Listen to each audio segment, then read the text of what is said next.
ಗಣರಾಜ್ಯೋತ್ಸವ ಅಂಗವಾಗಿ ಜನವರಿ 26ರಿಂದ 28ರವರೆಗೆ ನಗರದ ಸುಭಾಷ್ ಚಂದ್ರ ಜಿಲ್ಲಾ ಆಟದ ಮೈದಾನದಲ್ಲಿ ನಡೆಯುವ ಚೈತ್ರೋತ್ಸವ ಫಲಪುಷ್ಪ ಪ್ರದರ್ಶನಕ್ಕೆ ಭರದ ಸಿದ್ಧತೆ ನಡೆಯುತ್ತಿದೆ. ಪ್ರತಿ ವರ್ಷವೂ ಒಂದಲ್ಲ ಒಂದು ವಿಶೇಷವಾಗಿ ಕಂಗೊಳಿಸುವ ಫಲಪುಷ್ಪ ಪ್ರದರ್ಶನ ಈ ಬಾರಿ ಮತ್ತೊಂದು ವಿಶೇಷತೆಯಲ್ಲಿ ಕಂಗೊಳಿಸುತ್ತಿದೆ. ಪ್ರದರ್ಶನದಲ್ಲಿ ಭದ್ರಬಾಲ ಯೋಜನೆ, ನಾಗಲೋಕ ಸೇರಿದಂತೆ ಬಣ್ಣ ಬಣ್ಣದ ಪುಷ್ಪಗಳ ಕಲಾಕೃತಿಗಳ ಅನಾವರಣಕ್ಕೆ ತಯಾರಿ ನಡೆಯುತ್ತಿದೆ.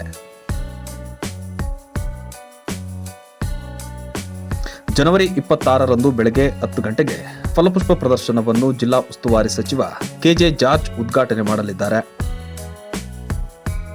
ಪ್ರವಾಸಿಗರನ್ನು ತನ್ನತ್ತ ಸೆಳೆಯಲು ಮುಖ್ಯ ದ್ವಾರದಲ್ಲಿ ಕಾಫಿ ಹೂ, ಕಾಫಿ ಎಲೆ, ಸ್ವಾಗತ ಕೋರುವ ಕಲಾಕೃತಿಗಳನ್ನು ನಿರ್ಮಾಣ ಮಾಡಲಾಗಿದೆ.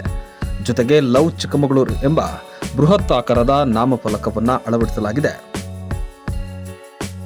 ತೆಂಗಿನ ಗರಿಯಲ್ಲಿ ಬಳಸಿ ಜಾನೂರು ಆರ್ಟ್ ಬಳಕೆಯ ಮೂಲಕ ಎಲ್ಲರನ್ನು ತನ್ನತ್ತ ಸೆಳೆಯಲು ಸಿದ್ಧತೆ ಮಾಡಲಾಗಿದೆ.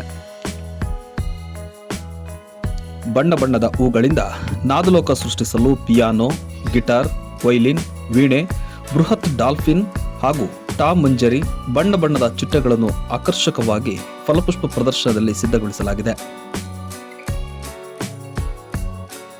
ಫಲಪುಷ್ಪ ಪ್ರದರ್ಶನದಲ್ಲಿ ಆರೋಗ್ಯ ಇಲಾಖೆ, ಕೃಷಿ ಇಲಾಖೆ, ಮಹಿಳಾ ಮತ್ತು ಮಕ್ಕಳ ಇಲಾಖೆ, ಮೀನುಗಾರಿಕೆ, ರೇಷ್ಮೆ ಇಲಾಖೆ ಸೇರಿದಂತೆ ವಿವಿಧ ಇಲಾಖೆಗಳ ಪ್ರಾತ್ಯಕ್ಷಿಕೆಗಳನ್ನು ಜನರಿಗೆ ಪ್ರದರ್ಶನ ನೀಡಲು ಮಳಿಗೆಗಳನ್ನು ಸಿದ್ಧಪಡಿಸಲಾಗಿದೆ.